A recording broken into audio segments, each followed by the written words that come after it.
grace and peace. Welcome to another episode of the TBT Show. I'm Anthony Moten. My friend and partner in crime, as always, is the Right Reverend Elder Shawn P. Aguilar. We're not gonna ask Shawn how you doing. We know we're gonna get. He gonna say better than he deserved. Y'all pray for Shawn. He's confused. He thinks Michael Jordan is the greatest of all time. He got all kind of stuff going on. Oh my goodness, this guy. See, a hit dog will holler. You see he's sore about it all the time. He got all kind of stuff going on. I ain't gonna tell you that LeBron James passed Magic Johnson this week in assists. Don't suppress the truth that you know. You see what I'm saying? Don't do that. You know. Here you go. Hey, listen, we have a special in studio guest. My longtime friend. We go back like rocking chairs. Way back to late 80s. Both freshmen on the campus of the MB Smiley High School. Yes, sir. My friend and brother, Gregory Collins is in the house. Thank y'all for having me. Man, thank you for being here. Thank y'all for Thank you for being here. Greg is he's my boy. He's the you remember the cartoons? It used to be an angel on one side and the devil on the other side. So Greg is the devil. Yeah, he's my devil on the other side. I answer that for you, Rabbi. That was me. I answer that for you. So to those in the listening audience that have been living under a rock and don't know about Gregory F. Collins and the Sweet Home Church, and just kind of give us some brief introduction of who you are, how you came to be. You started preaching before all of us. Yeah. Matter of fact, it's funny you mentioned that. Matter of fact, this Sunday, December 11th, I'll be preaching 28 years this Sunday. Wow. Man. Yeah, this Sunday, man. This Sunday coming up, actually. Yeah. Wow. Yeah. Congratulations. 28 years. So I'm like my grandma, I have to cash up you $28. A dollar for every year. Yeah, there you go. You cash up it, I'll accept it. But now I started preaching a long time ago, and I ran long as I could. But it didn't last long. But I started preaching in 1994. A little bit about me. The church I pastor now, Sweet Home Baptist Church, Mission Baptist Church on Homestead. We've been there, it would be 48 years in next year. So it'd be 48 years. I'm actually the same age as the church. Wow. And I'm a charter member. So I was born in March. Naming the bricks. And the church, church organized in July. Oh wow! So my name actually is on the cornerstone. I'm a charter member. So it's not many of us left, especially kids that grew up in there. Maybe me and a few more that's still there, and either charter members too. But organized in 75. Interesting story, quick about that. The property that where the church sit on, that was in Houston Gardens. Mm-hmm. So that used to be a pretty much predominantly white area. Mm-hmm. And so the tract of land what the first church sat on, they were big, huge tracts. I don't know off the top of my head, maybe 2 acres, probably, maybe 3 acre tracts, maybe 3.5. And it went from front to back. And so when my dad and other deacons and stuff at the time got the land, that was a something in the deed that the real estate lawyer, trying to keep my dad from. He said, "What's going on? Let me see." She kind of trying to hide him from reading it. But the lady had actually in that deed, it was a white lady, that she didn't want to sell her property to no black folk. Wow. Yeah. That's illegal, but it was. So then that was in probably, I would say either late 70s or early 80s. Wow. And so all that on the end of Homestead, that was all predominantly white. Yeah. Houston Gardens used to be all white. Because when you come across, it was kind of, you think about it now, Moten. I'm actually thinking about it right now. I ain't thought about it before. It was actually segregated then, red line. Right. Because when you come down Homestead, when you cross over Lord Copy, that was it. Well, maybe Lay Road possibly, but actually Lord Copy. Yeah. Because Rosewood got big lots, and that was predominantly white too. Right. And so when you cross that on that end, the homestead was 2 lanes when I was a kid. We had ditches down there. Yeah. And so they widened out after we kind of got older and got a little grown or whatever. Yeah. And so the church went from there, man. We had our first building and we had a little home, a little house that was on the lot, turned to a church under the tree that we got cut down a few years ago. After that, he moved the house toward the back, kind of turned to the fellowship hall, and then they built the first part of the church. And then we built the rest up in probably like the early 90s. And that's been it. So he pastored since then, retired in 13. I started preaching in 94. I got ordained, I think, somewhere in 98 or something like that, 99. And then came on staff actually as assistant full-time in 2002. And he retired in 13, so I took over then, and that's been it ever since. So been struggling. It's been a long road. Well, that's the struggle we all have. Yeah. So and the only people that have born and raised in Northeast Houston would even know that history. The school we went to, Smile, used to be a white school. Right, it did. That's why it turned into the black school after the fire. We even had Mr. Horn with some other night. Mr. Horn with some other night. He used to he told us stories when he was I think in high school. He went to Smiley too, and I think it was like the late 60s that they used to use him to kind of set the rides off and kind of get back in their fight. He was fast. He told me out of his own mouth. He'd run on there and hit one of the white boys and they'll run off. When they come around the corner, they'll jump on them. Right. That was Smiley. That was in the late 60s. Yeah. Early So the 70s. fire must have been, there's actually a movie somewhere. Really? Yeah. About Smiley? Yeah. Or it's the beginning of No More Victims or something like that. I guess it was an organization that was built on later on, but of course they gave a history of the school on the front end. I get the details. Yeah. Well, I know the fire happened somewhere in the early 80s. In the late 70s, early 80s. Because Chubby my brother graduated 87. So he should have gotten there, in 83, something like that. So I want to say maybe 77, 78. Yeah, somewhere. It was somewhere in there. Yeah.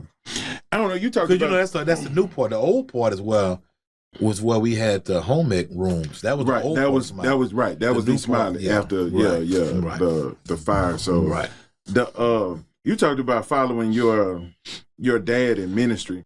Excuse me. All of us have mentors and guys we look up to.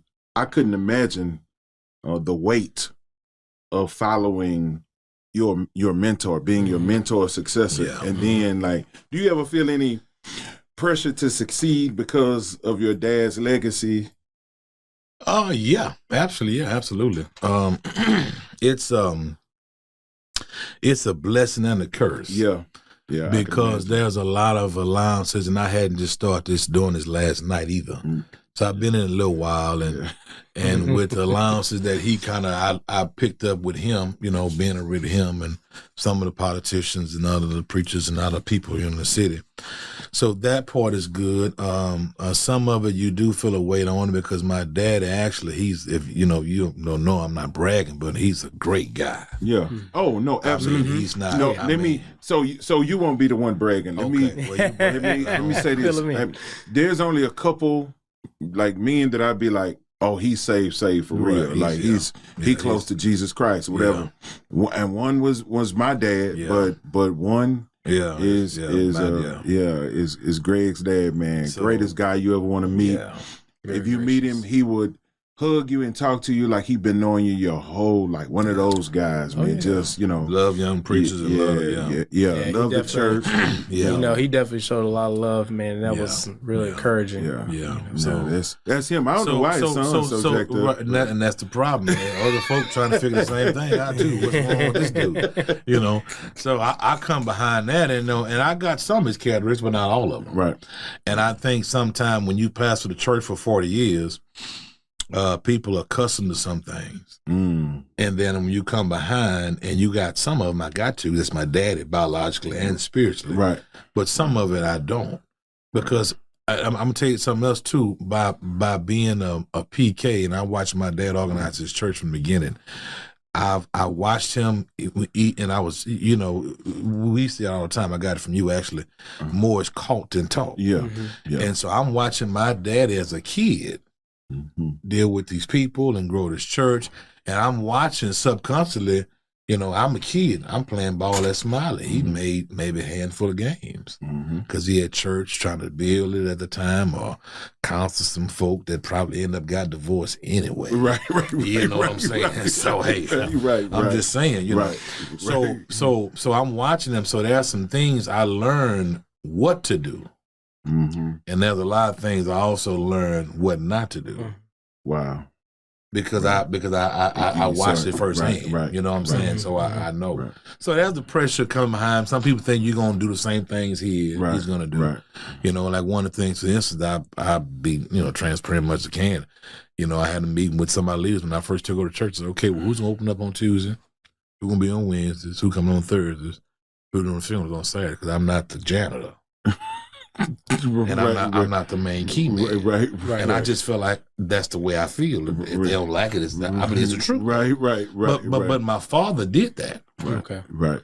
And I saw my daddy sit at church all day, waiting to get stuff done, folks to come fix stuff. Then he get Bible study, doing prayer meeting, teaching me whatever all day long. Right. And he nodding off sleep. Some of the guys that were young enough were working. Right. And the guys that were old enough didn't care enough to do it to relieve him. To help him. Right. And so I literally watched my dad in 95. He died. Quadruple bypass. Yeah. So people say, well, why he got... No, I feel this way for a reason. Right. Because I didn't saw it. Right. So people, you have to make sure you have to, line it up. And one thing I think about pastoring, I think that I learned from my dad and subconscious is that it's not for us to do the work. The Bible says to equip them. Yeah, that's right. And I think a lot of guys and a lot of sometimes when you organize churches, you tend to do because it's your baby. Right. And I understand that too. Because smother and mother sometimes are the same thing. It's the same thing. You think about the kids you grew up with that mama didn't let them go to the movie, they couldn't go to the bowling alley, couldn't go skate. Right. And when they get out, they get buck wild. Yeah, right. So sometimes you got to kind of lead. No, you handle it. You do that. So I think some of the things I started, it wasn't a big shock maybe, because I think some of them kind of already knew. And here's another thing too. They know you. As a person, right. Which is good, and then they know you, right, which is not bad. Good, right. Because this is the only church. You got to change your diapers. So this is the only church, right. So I'll never really see you as pastor, because you baby Greg. So this is the only church I've ever been a member of, my life, period. So they know me, which should work in my favor, right. Oh, we know him. We know what he's going to do. Now we know that. We move on. We know him like his dad. Let's go on. Right. But don't run it all the time. Right. Then you start thinking about, the Bible, when Jesus said, he couldn't do no good in his hometown. Right. Yeah. Because people do remember whatever, and they know, so, it has its challenges. It has its good and bad. But for the most part, it's been, it's been a good journey. One thing I would say too is when I took over from day one, actually as a senior pastor, I had a bunch of seniors that made it actually great for me. A bunch of them that actually from day one, they clicked over. Hey, pastor. Right. It wasn't no more Reverend Greg or no more Greg or no more Farris as whatever. Right. They from day one, hey, pastor. And actually they did it more than some folk our age. Right. Right. The kind of, I know, that kind of stuff. Right.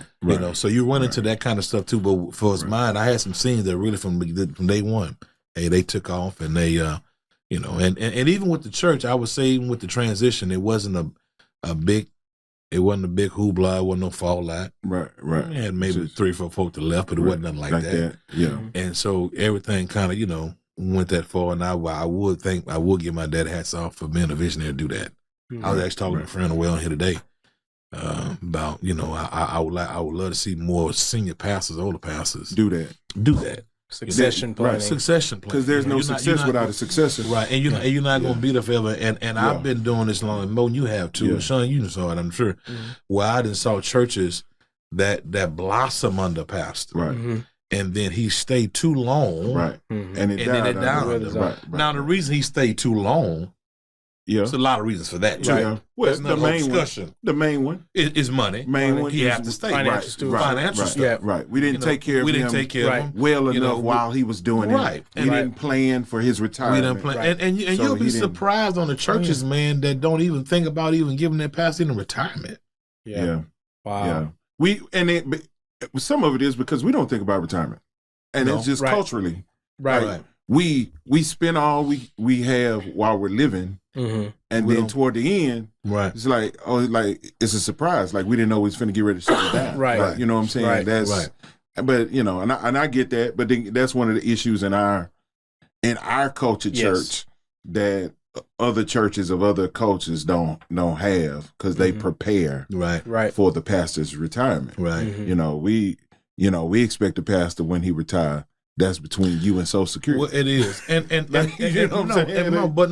and to that point, and you're absolutely correct. Let me say this real quick. I don't want to take up too much of y'all show, but let me say this real quick. Though. This is a true story. There's a pastor. He's deceased now. He pastored in College Station, the church where Marlin is. Okay. I know the name. I'm gonna call the name. I ain't gonna put him on blast, but that church. Uh-huh. This is the true story because both my parents are from Brown College Station. Mhm. That man pastored that church, I know, at least 40 years. Long time. He got older and, got too old, whatever, and they just told him, going on, whatever, you're going to pastor. Mhm. And my daddy, he told me too, my daddy said that man, before he died, he was on a corner on Highway 21 in Bryan selling dog houses Yeah. to make a living after he Yeah. retired from pastoring that church. Right. So people can say what they want to say, Right. Right. and whatever, just how they want to secure their futures and their stuff too. Right. Hey man, that ain't cool because, and I see it all the time. I've been doing this. I've been in church all my life. So when I say sometimes like I'm kind of a little tired, hey man, I'm a PK. I've been doing this all my life. Mm-hmm. So it don't enthuse me in it. Provoke to sit around my casket when I'm dead and say, "Ooh, he was a great pastor. Ooh, he was so wonderful. He knew everybody's name. He knew your birthday and all that." And I'm sitting there dead, got half taken care of, nothing going on. So that's and that's what we do. Yeah. That's as Black Baptist inner city churches. Yeah. You know, we wear this man out to death, Yeah. and we have take care of him. We have treat him right, Mm-hmm. and if he got any children, it's a blessing that they still in church. Mm-hmm. Yeah. Because it seems. Hey man, I'm dead in son. Yeah, I did yeah, a few installation. yeah. Hey, it's a blessing that we still in church. Yeah. We. On some of the stuff that I saw, how folks were treating my daddy at our church and Right. walked off and left and said stuff about him and me, whatever. It's a blessing I'm still in there. Yeah. Let me ask you this, and I ask almost every pastor this. Mm-hmm. What would the 20-year-old Greg tell the Greg now? Yeah, a couple things to just help him along, just kind of, because life is lived forward, but it's understood backwards. As far as what ministry or life, Ministry, life, just period. Like, what man. advice would our graduation year? What advice would the 1993 Greg give the Greg today? I mean, the 1993 Greg give the Greg today to kind of help you in life. Well, what I would tell myself back then. What would the Greg now tell him back then? Right, back then, to make your life better. Well, I think if I could do that, the first thing I would do is I would go straight to college. Okay. See, that's one of my that's where I messed up. Okay. Okay. Well, and I probably would say even before then, if I could, I probably would keep playing ball. I quit playing football for no reason. That's no, we ain't go from that. But anyway, and it's funny because everybody from Smile, when they see me, that's all they say. Man, you should have kept playing football. We the one to stake, whatever. But I wish I would have left and went straight to college. Even though I was a semi-hoodlum in school and did a bunch of stuff I had no business doing, out of 400 students, I was still number 79, and I didn't even try. Yeah. Mm-hmm. Just imagine what would happen if I tried. If I thought about it. So and the thing, and I'll be honest, and the thing for me, the problem that I had is because I was always torn. Okay. And people say Between this, two and worlds. yeah, I mean, Yeah. I was. Yeah. Hey, man, I liked what I saw. Right. Mm-hmm. Honestly, That's I'm, how it I'm being works. honest, and this is Yeah. being honest. To be Yeah. honest, Yeah, right? yeah, right. Yeah. Truth be told, Yeah, right? yeah. There you go. There you go. So on the way home, I remember as a kid, when Craig talked about at your appreciation, how we had service in the evening time. And we had 6 o'clock service, we had morning service, 3 o'clock in the evening. We come on evening time, man, or leaving out. And it was a dude around the corner, man, that I grew up with doing Andre Sloan. And you can look him up on Google. He was notorious. And he was the biggest dude, and he put everybody on. And so, man, when we come through the hood, I'm leaving church, coming back from church, he got a house full on the corner. He got a vet out there with T-tops in it. Yeah.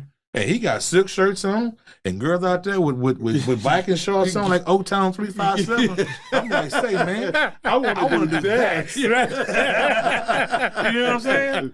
Yeah. And so I was out, and I was kind of well on my way to try to do that, and the Lord just slowed me down because I'm like, nah, this preacher, these folk acting fine here. Nah, I don't do that. Yeah. I like that better. I think the money better over there. Yeah. And I see some better stuff on this side. Yeah. You know, and so and I said I did. So that what threw me off. When I graduated school, I'm like, nah, I'm finna do something else. I got my plans I'm gonna do. I'm gonna do a bunch of other stuff that didn't work out. And so from then, I think I kind of started like backtracking. When you start making bad decisions, I got in trouble young when I was 19. And so now I'm a young man in my early 20s with a fresh felony on my back. You know, so thank God after that so many years, that was 30 years ago, I got it, you know, sealed, whatever. Now whack won't bother me, but this is the truth. Right. And so now for those many years, 1920 to at least about 25, 28, I was struggling, trying to find a decent job, whatever, this and that. Right. You know. You know, and so then I started doing real estate. That didn't work out. And then you got one divorce. That's another issue. So I would talk to myself about, hey, make sure you find the right partner. Take your time. Right. You know what I'm saying? Don't just look for this. Don't jump into it, which I thought I did. You know, but go to school. Learn something. Right. Take your time. Get your career started. That's what I would tell them. I would start there. Yeah. And probably even with ministry, I would say go to school still. Yeah. Go to school and do that. Come on back. But I would say do that first. Right. Because I think we don't do the right thing in the beginning. And whatever we take, You're working from behind. Working from behind. I don't care what field, whatever you got going on, work from behind. Right. You know, and I made some bad decisions, and I think that's one of my biggest one I would do. And I tell folks, I've mentioned this to you several times, that I'm kind of jealous of people that got camaraderie from over states. You went to school and your partner here in Washington, you got one over here. I'm going here with it. I had that. Right. And I even like, what's the show that's on TV? Different World. Yeah. Oh, yeah. I didn't even watch it growing up. I'm like, I was jealous. Yeah. I'm like, I want to do that. At least go try to at least party, have a good time. I know I could pass my grades. I could did both. Right. So that's one thing I probably regret. That's one big regret. Yeah, that'd be right. one. And since it came up earlier, and I ain't shooting no slugs, but Greg does have a bachelor's degree from an accredited institution of higher learning. Yes, you know what I'm saying? That's correct. So I'm just saying, Yes. he does have a bachelor's degree. So I'm just saying. Yeah.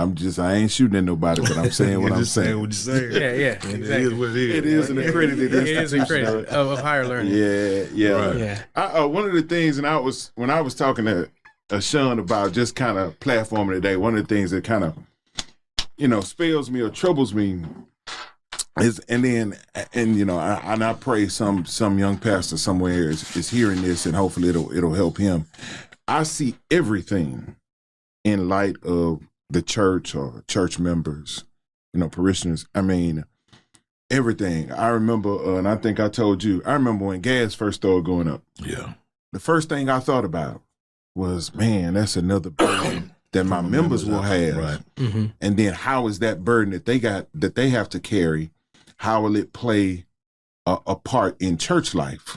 Because the more I spend at the pump, right, the less I'm gonna give in my, you know what I'm saying? Right. It's just Right. so I see everything in light of, and then it starts, kind of, building from there. And matter of fact, even when we were talking about it, I can't remember who I was asking you about, and he was like, "Oh no, Friday is that pastor and his wife's day. Oh yeah, that was my former pastor, Pastor Brian Lee, Higher Expectations Church.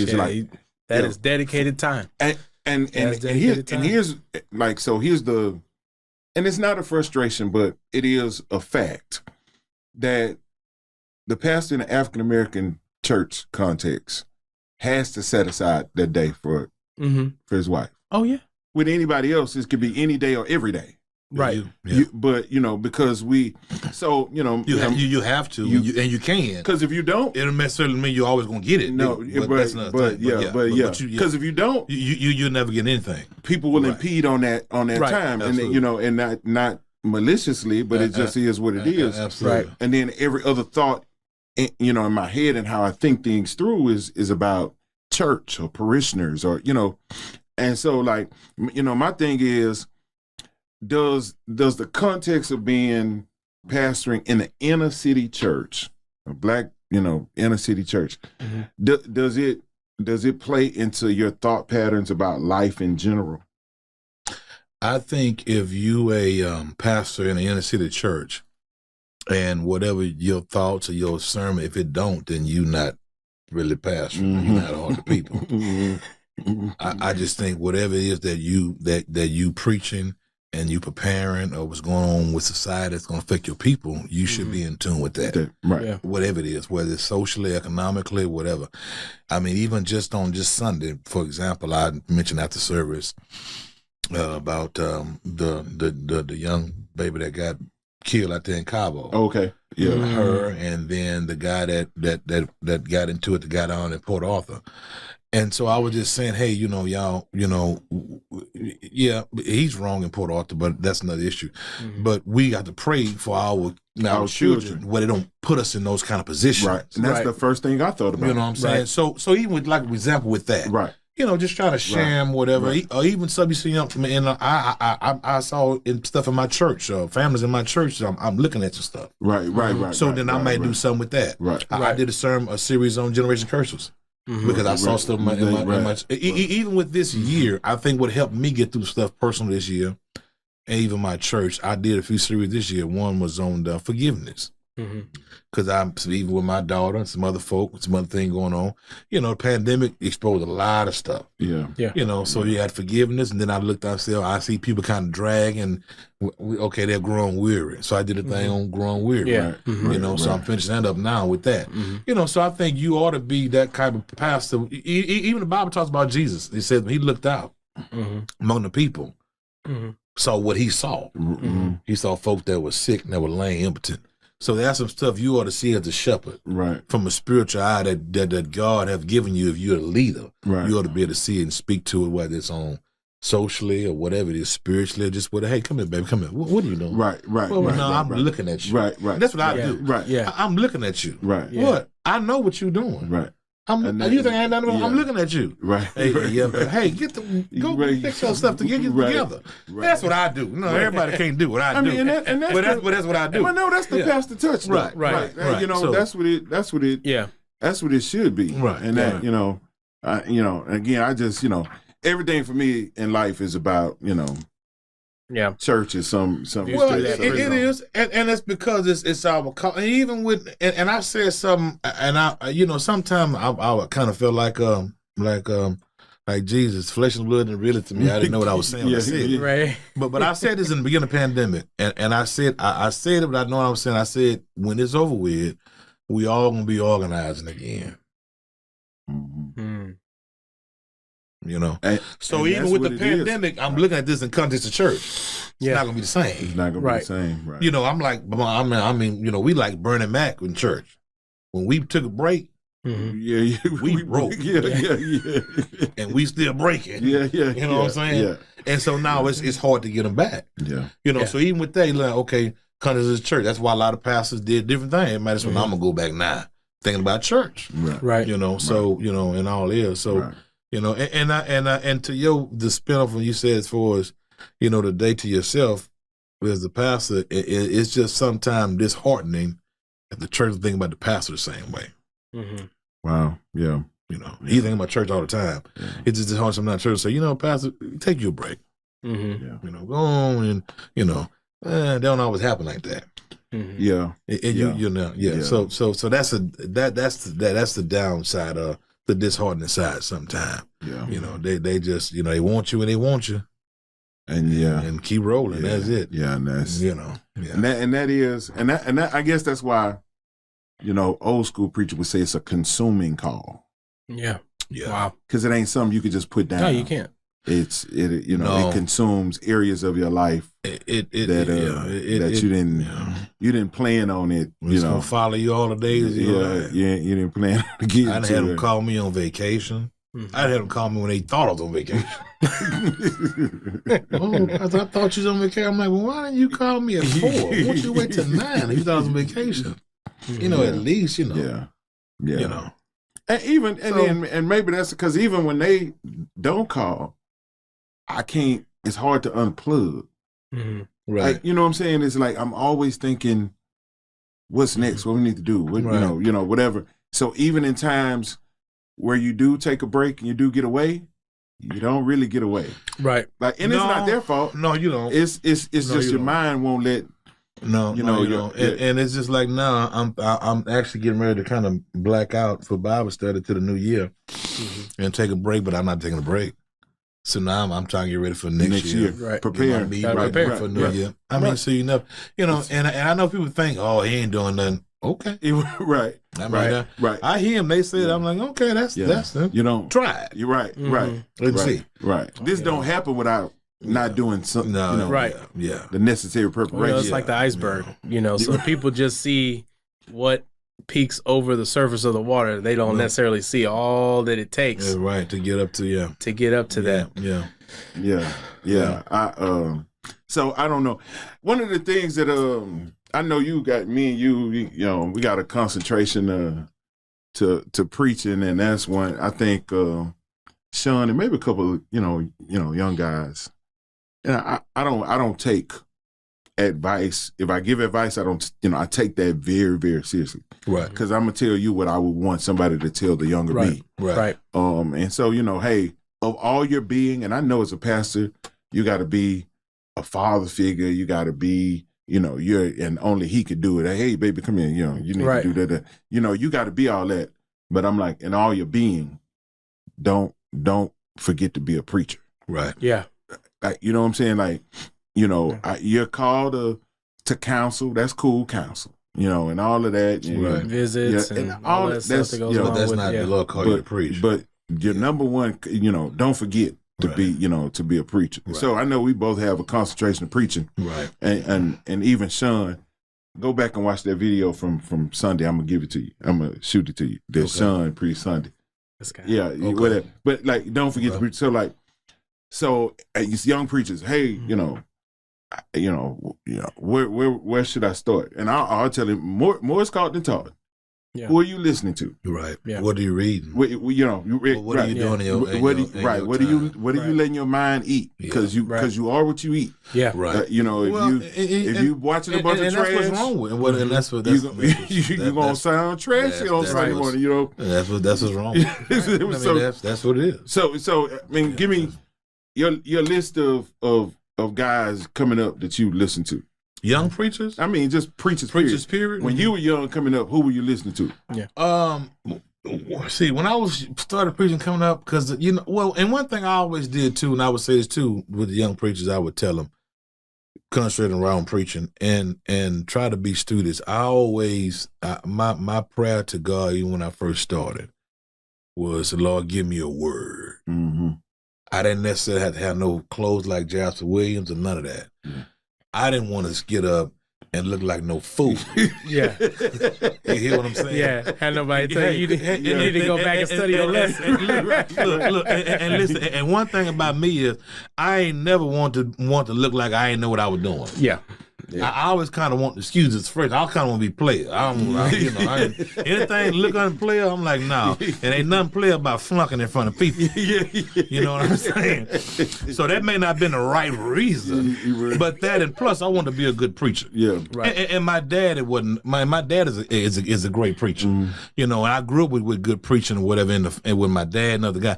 So that was something I wanted to make sure I want a word. And so this is what I even say to say this before I get to that. They don't. I think a lot of young guys they want to, and that's why I preach Shawn, because Shawn is a great preacher. I know he's a preacher. Right. They don't look at preaching as they look at it as kind of past. They look at all the stuff. They looking at the dock and all the clothes, and I hear them with stuff on Facebook, on social media, the quirks was bananas, and everybody went bonkers and all that. I don't really get off in all that kind of foolishness. So then you go back. Well, what are you saying? Right.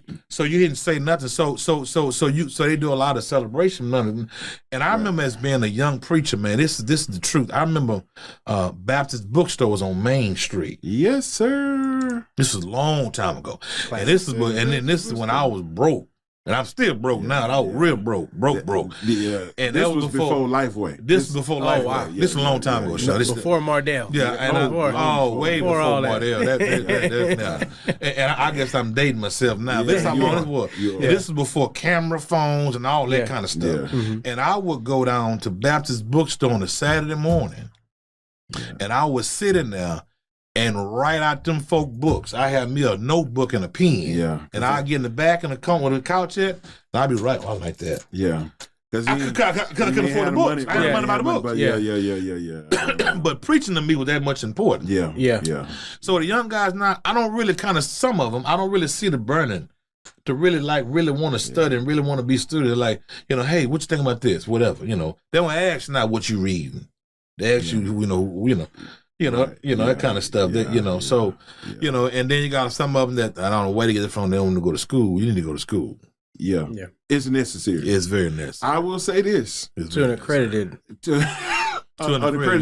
institution of higher learning. Yeah.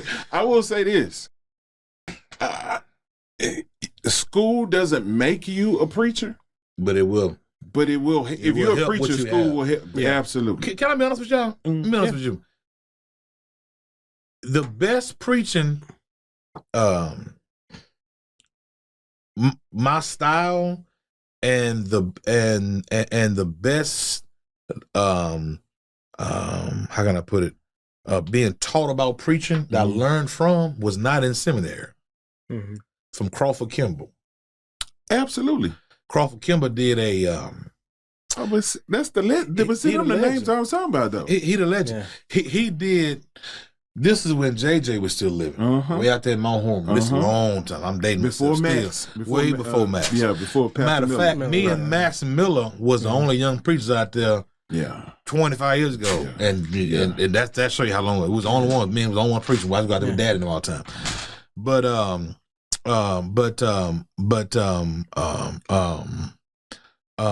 I'm trying to think of Kimball's thing. It was pack it tight, cap it, pack it tight, something, make it right, on it, easy and make it portable. Oh yeah, I remember. I've definitely heard that. Yeah. Easy to tote. Crawford Kimball pastored. DC Kofi. Oh yeah. And then left there. He was on staff with Pastor West. Yeah. But he had like a 12-week class out there at JJ Church. On expository preaching. I remember that. And man, I went out there I did like a couple years, and that's where I kind of got my momentum. Yeah. As far as because when I started preaching, I was kind of like learning who you are. Right.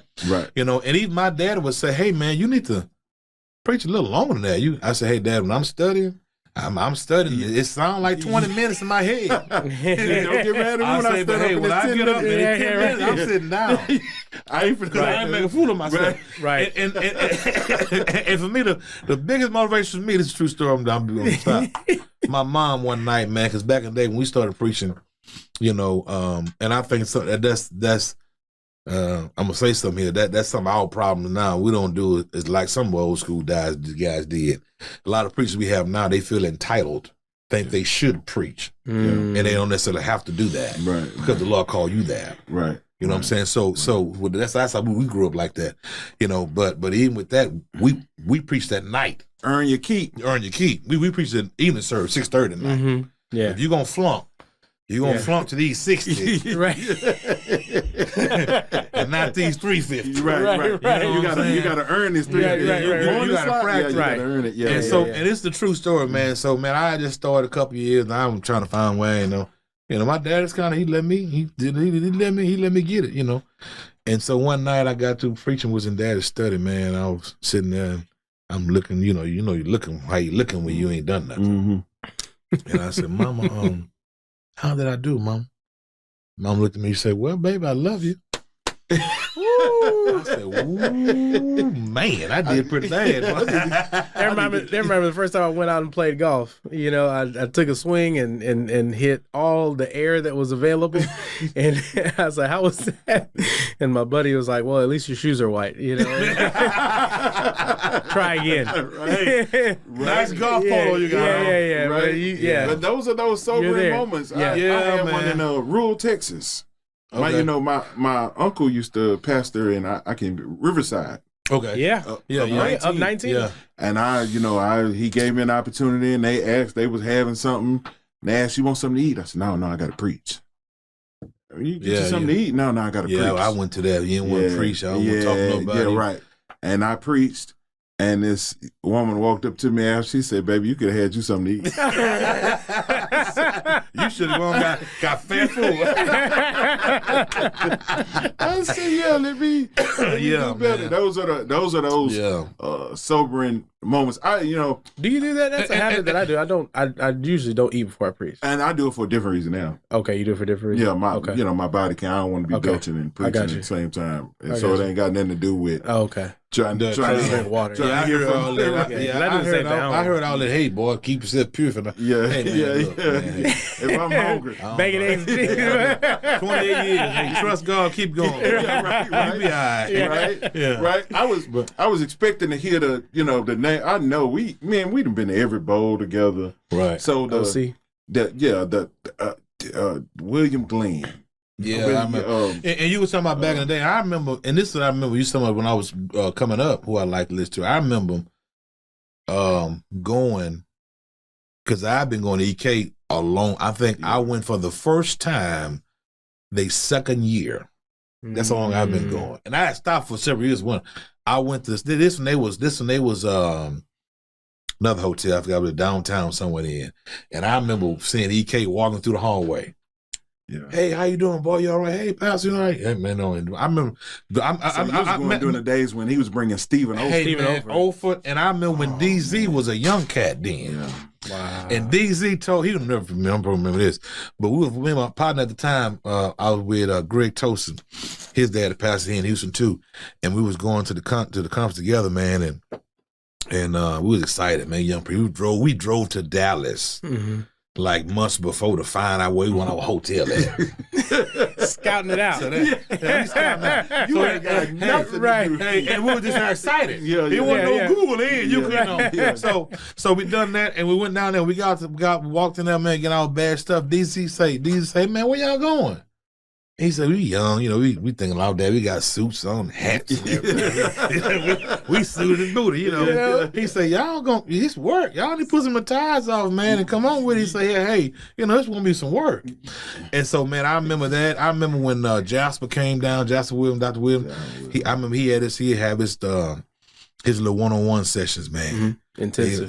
With the pastors. And there was he talked about some good. I was young. I'm like, okay, and A. Lewis come down there, man. A. Lewis Patterson come through there. He gonna wreck shop, man. Yeah. Prince of Peace. Yeah, and there was another guy I used to love to go hear back then. He passed away now. White guy. Golly.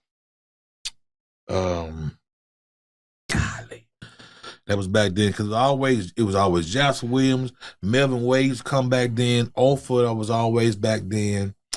But not it was Adrian Rogers.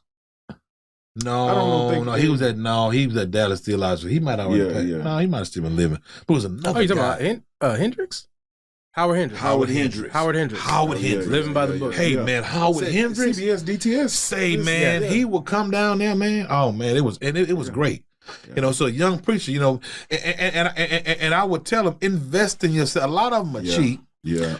And they are. Wait, no, right. Cheap on what they want to be cheap on. Right. So they buy all the other stuff to look like it, but you don't sound like it. Right. I mean, so I'm listening to you. I'm like, hey, man, you're not investing because what are you saying? Right. And here's my dad. My dad was talking, hey, boy, you say something other than folks know in the audience.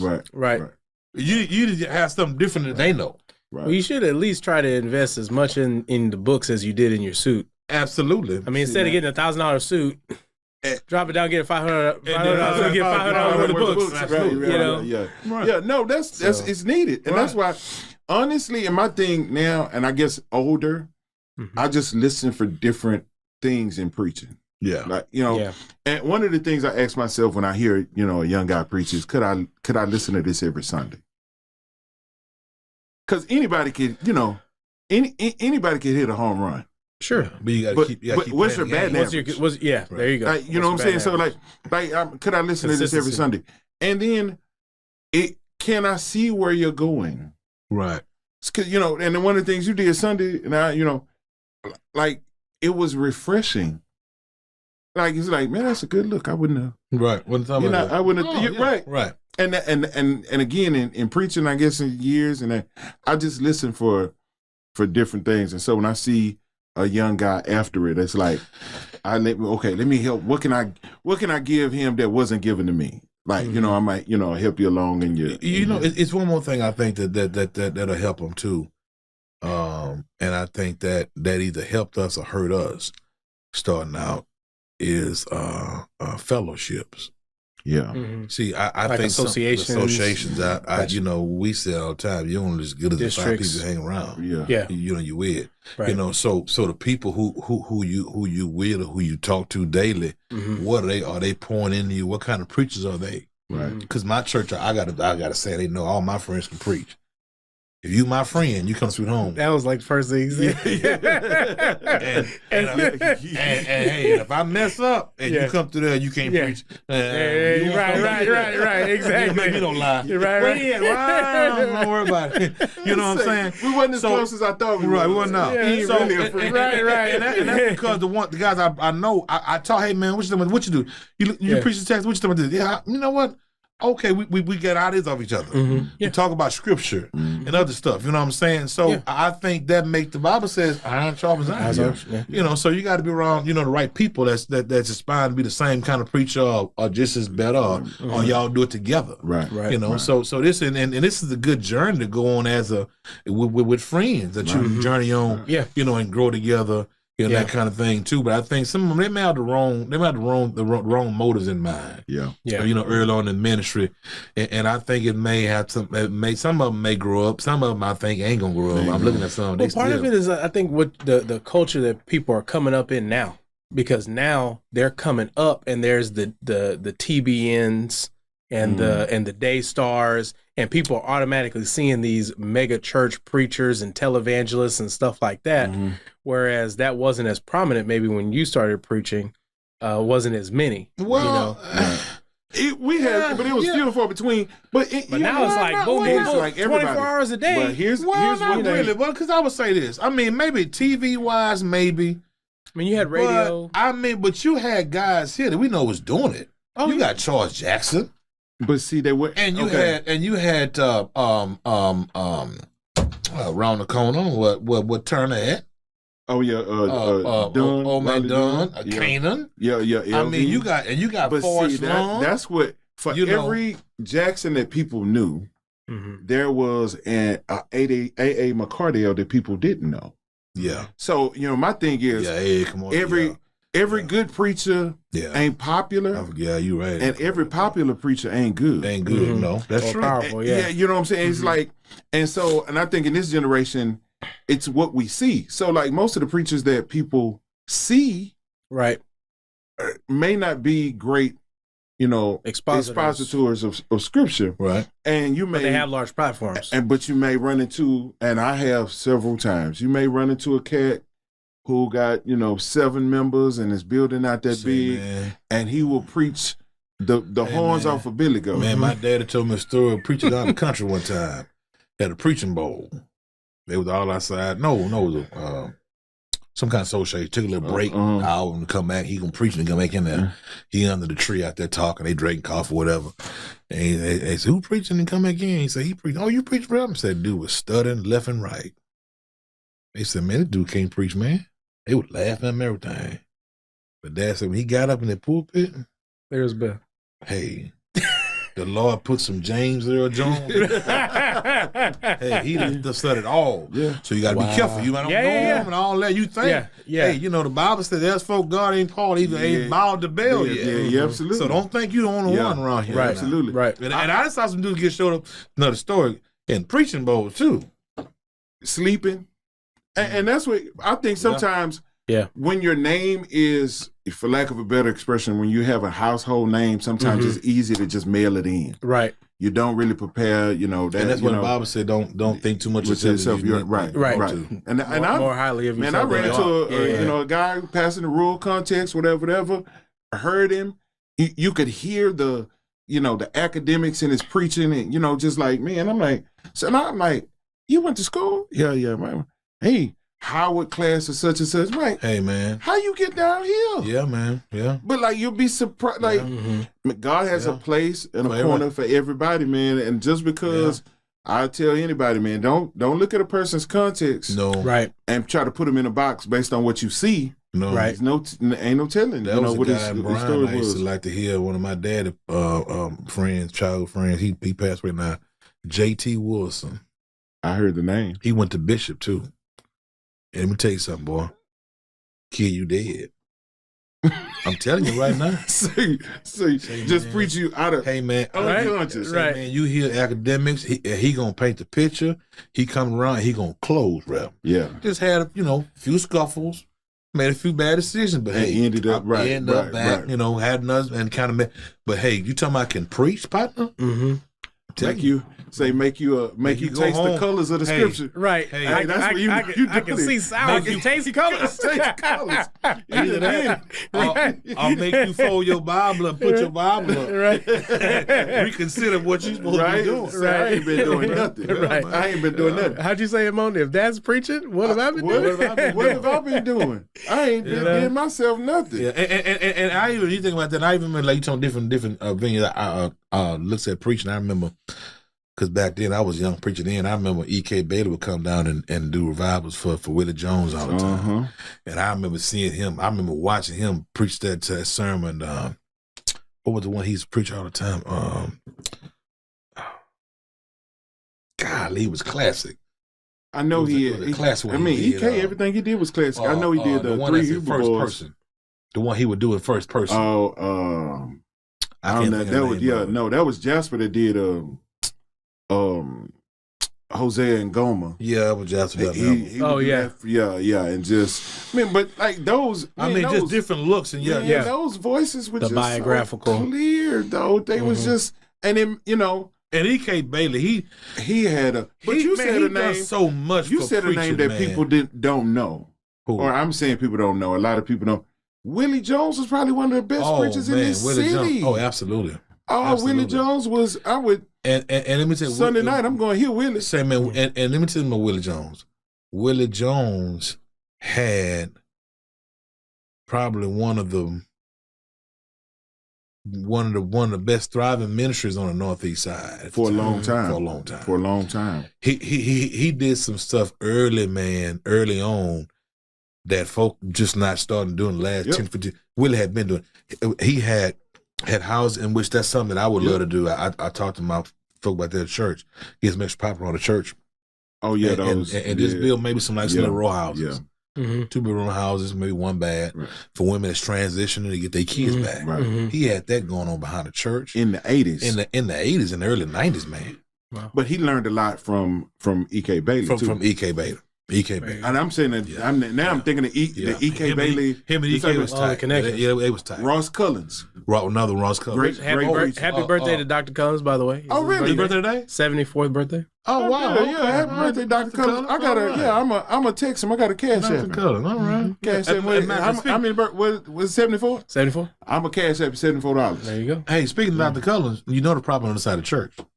Yeah. Bought it from him. Really? Yeah. Really? On the other side. Okay, yeah. I didn't know that. Yeah. Hey, there's some national news that we want to get to before we get out. Shawn had given us the story of Matt Pastor Matt Chandler. I guess was maybe a few months ago. 3 months. Three Yeah. months ago. Yeah, they did one for the Father, one for the Son, one for the Holy Ghost. You know, So he had a for those that remember, he some kind of way came to light some direct messages that he had with a young woman. They were not sexual in nature. Her husband knew of the messages. His wife knew of the messages. Mm-hmm. From all accounts, they were just jokes back and forth. Yeah. Or you see something on social media that you think is funny. You send it somebody that would they would get a chuckle out of it, whatever. So he befriended her, kind of like through social media or something like that. No, she was a member of the church. Okay, and he was having conversations through messages with the knowledge of her husband and with the knowledge of his wife.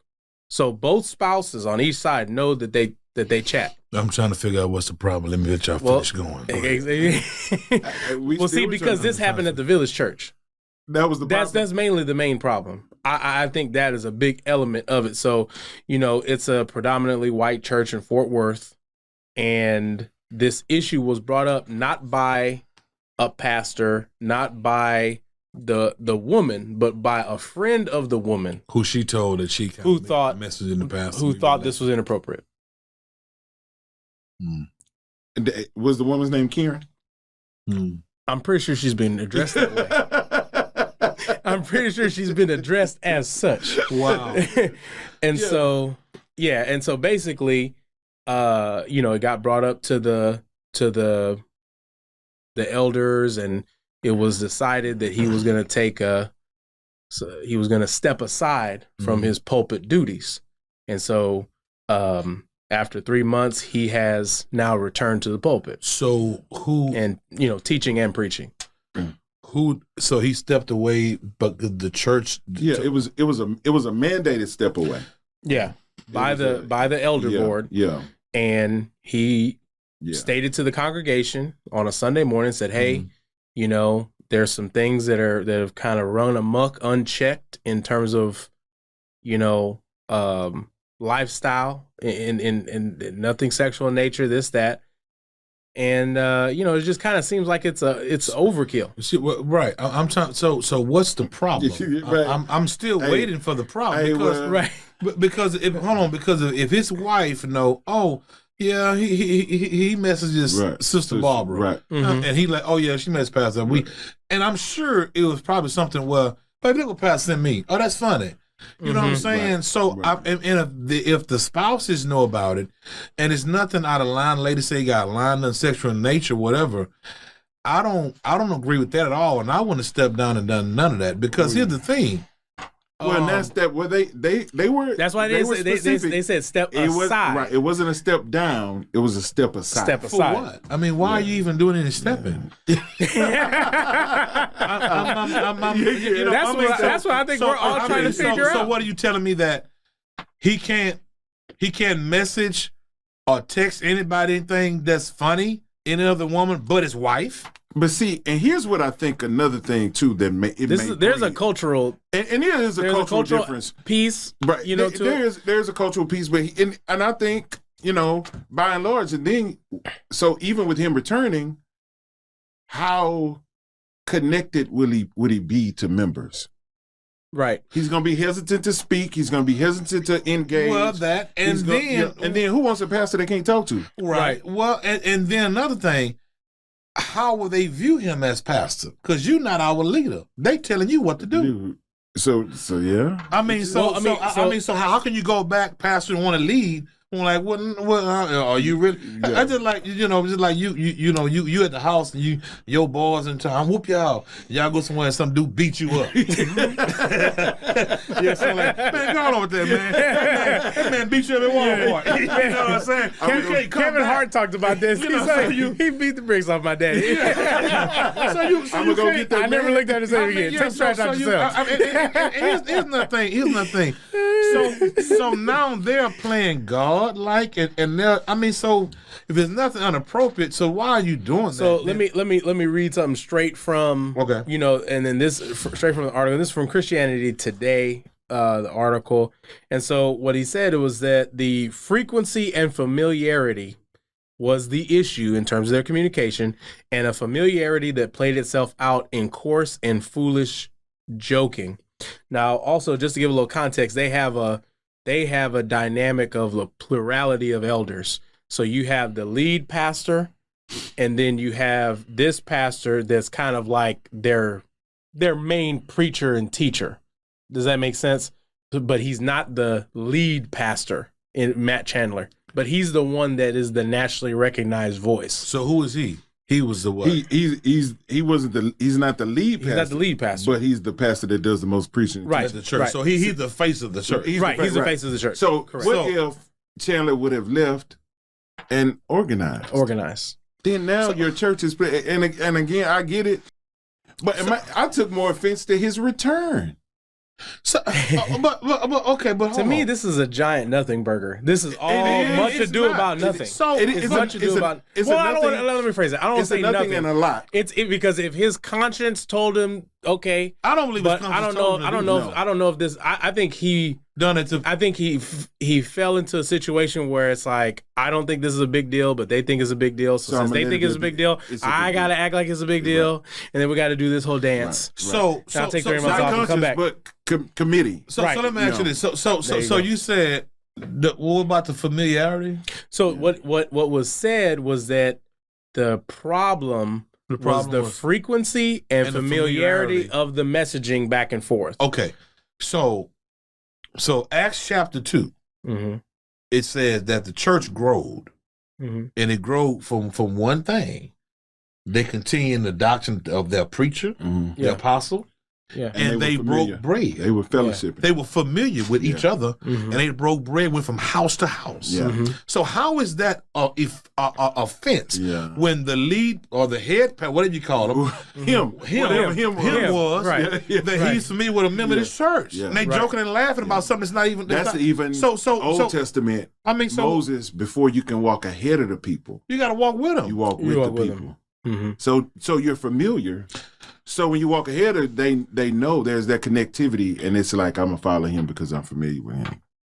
I think they were trying to get ahead of the shakedown, bro. Yeah, I think the woman that raised the issue thought she had something that could take him out, and it's like, we got to get ahead of this. So then if I come out and get ahead of this, and I say, oh, hey, look, there was an issue, nothing sexual, this, that, or third, now your ammunition is rendered useless. But it's not nothing to get ahead of, though. It shouldn't be. In that culture and context, though, that could lay somebody out like they're. I'm just leery about churches. But it's that cancel culture. That's a local level cancel culture issue. But I'm just leery of churches call themselves disciplined pastors who they haven't called. Right. Because the Lord called him the press to the church. Yeah. And I think sometimes churches do too much too soon. Let God handle some of that. Yeah. But I think people, they just ready to, for whatever reason it is. Who reprimanded David? Nobody. Bathsheba. Nobody. God did that. Because, only one person called him king. Yeah. Right. So that's who gonna do it. I just and I get it, I guess. Now, because see, here's the thing. Now there are some things that, of course, you can do. Right. That you will counsel yourself. Right. So I get that. Correct. Yeah. Now, if it was something that was sexual in nature, you stole money, something can like that. Can I say this on here? I can't. Well, I didn't Where's like the buzzer? that. We'll fix it. Go ahead. We'll fix it in post. But so he messaged a woman with jokes and memes that her husband, his wife, knew about, and they sent him. Who sit down Eddie Long? But see, Eddie Long pastored a black church. And we believe wholeheartedly. But hold on, it's not my anointing, right? But now here's my thing. You know they gonna pull that. Now, if anybody needs to be sat down, man. Yeah, that. Now, come on, man. Yeah. You know what I'm saying? So I mean, the worst suggestion of immorality. And that's he did say that he did leave for a little while. I mean, he did. But he did his own stuff. Yeah, right. And I even with some in Houston, because all that other stuff was right. going on. And he should have. If it's gonna create a big disturbance, I think you should. If it's that big. But here's my thing. We can leave the whole Matt. Right. Welcome back, Pastor Chandler. Right. Here's my thing. The committee that set him down or set him aside, mm-hmm. in his action of setting aside, he made them 10 times worse. Yes, he did. Now they got full control. Now they going, hey, go change the light bulb. Hey, go take that trash out. There's no end to where this could go. There's no end to that. Because you gave absolutely no pushback. No. And you just and then too, the elders of the council that done that, let's check your accounts. Right. So let's go through your phone, see who you and when I tell you they went through his stuff, the process of investigation. The process of, they hired an outside law firm to check his phone, his laptop, iPad. I mean, they went full scrub. I wouldn't have done. I wouldn't. Praise the Lord. I'm not doing it. No, none of that. That's so now you wasting these people tithes and offering on this foolishness. Right. Yeah. On this, independent. Yeah, we could have did something else. This man, they still make a laugh and they're going to get you to break y'all for this $50,000 and just going to hit his phone one time. Boop, here you go. Yeah. He said, we found what y'all found. Yeah. Exactly. Yeah. And that's when I see stuff like that. So now it just seems like the organization is trying to protect itself. Okay, let's separate this so everybody will kind of forget about it. To me, it's really a PR. Right. But how do you feel like you have that authority to do that? And what are you he submitted to it. Yeah. And that's because he submitted to it as part of the council. He submitted to it. Because again, they have a different dynamic. And that's what he submitted to. So I mean, it's not like he was. Maybe that was part of the contract. They didn't drag him kicking and screaming out of there. Yeah, he walked out. He walked out. They addressed us on a Sunday morning. He walked out. They had a members only kind of like a little bit of extra info that they want everybody to go over. They did some in-house stuff, and that was it. You didn't see him for 3 months. Yeah, but so next time, now you know what I'm saying. I just, again, sometimes you gotta. I mean, so what if somebody lied? Well, he hugged me. His hand went too far down my back. So they're gonna do independent investigation. I honestly feel like I feel like he'll have minimum contact with congregation because he's scared. So it's gonna take a while for that to, and then if it ever gets back. So okay, and I know we got to move on. Yeah. And here's my point. So if he have minimum, now if he feels that he needs to have minimal contact with this church, how can you effectively lead them if you don't be personal with them? Yeah, right. Because people, our churches, the church is meant to grow from personal relationships, right, and from doing life with people, right. Absolutely. But when you go to the Bible, and the Bible says, confess your faults one to another, and you do it. And then this joker go tell everybody what you confess, right? Yeah. So how is that helping the church and you doing life with these people? Right. The one thing, we church and the pastor. So how that prevents us from actually growing and make sure we be church can be because we don't want to be scared of people. Right. Mm-hmm. Well, the greatest synonym I think for the pastor in Scripture is shepherd. Mm-hmm. And you show me one shepherd who can lead sheep and not smell like sheep. Bruh, it's just so. Absolutely. Anyway, welcome back, Pastor Chandler. I can't wait to Pastor Chandler. Thank you for I can't wait in the kingdom. Upcoming sermons. I can't wait. From the preacher to prime. From the preacher to prime. Yeah. So Dion is being called a sellout. Do you think he's being judged too critically? Yes. That's short answer. That's a short answer. Yeah, absolutely. No, I agree. And I think not only is he being judged too critically, some people want to put you in a box and leave you there because it makes them comfortable. Right. Correct. Even if everything would have gone to snuff, of which we're hearing stories now that it isn't. even if everything would have gone to snuff, he did what he committed to do for Jackson State, over and above. Right. He brought value. Where there was no previous value. Right. He added value during his tenure. He left the things better than he found it. Because here's the deal. They were definitely welcome to write him a check of an equal amount. And they weren't. Now, here's what's coming out now. They couldn't afford it. And it's not legitimate news stories. Okay. But here's what's coming out now. That there was something in Deion's contract with Jackson State that said anything over 30,000 tickets sold, a percentage would go back to the athletic department. They were reapportioning it to other departments. That never happened. They were sending his money other places. Right. He had some lucrative TV deal on the table. The university turned down. The new locker room at Jackson State, Deion paid for out of his own pocket. He gave most of his salary back. I heard about that. Tennis courts. Yeah, he done that too. He paid for it out of his pocket. All the uniforms, he levied his connections with Under Armour to get, and called in some other money. He fed players out of his own pocket. They went to a bowl game last year. The school did not pay for their travel. Deion did. And all that stuff. Come too. on, man. So how can you possibly send? Keep going, Mo. Now, Oh, Lord have mercy. All he asked for was to coach them in this year's bowl game. He was told no. Now they mad. Because he left. He levied all of his personal money on campus upgrades. The university, and from all accounts, there's some beef between him and the university's president.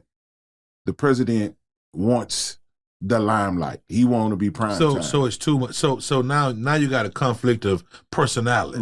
Right. So they say in the ninth inning, he was. Who knows the president of any university? Nobody knows the president. Who cares? I mean, if you're a good president, then. But I mean, okay, who's president? But here's the thing. I would. But who cares? But if you're a good president, then what it should be is the enhancement of the school's image and prestige, not you. So whatever helps your school, right? Whatever helps your school, that's right. Because and first of all, fingerprint is on everything anyway. Right. You hired him, and you'll still get the credit. But the problem is that he wants the mic and the spotlight. right. You see what I'm saying? Right. You want to take that away from Prime. So and it's kind of EK Beta. He did the thing. He did a thing. He said but EK Beta real quick. He said he got a young preacher come on to preach. Did a great job. The lady said, "Ooh, young man, you showed they preach," and gave him. But she went to him and gave Pastor a love offering. Put his hand and said, "Yeah, but thank you, because if you didn't invite him, I wouldn't have." You were right.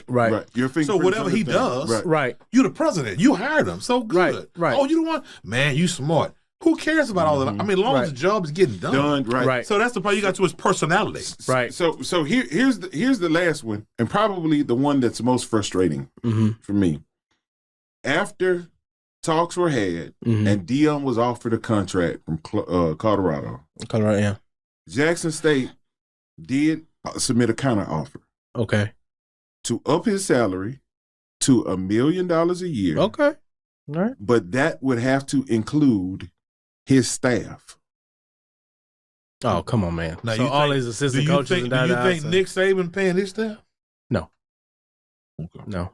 So apparently they're going to be in the hot seat behind this misuse of money. Oh yeah, that's already going down. And on the other side in Colorado, watch this. These folks right here, in a sense, are stepping out on faith.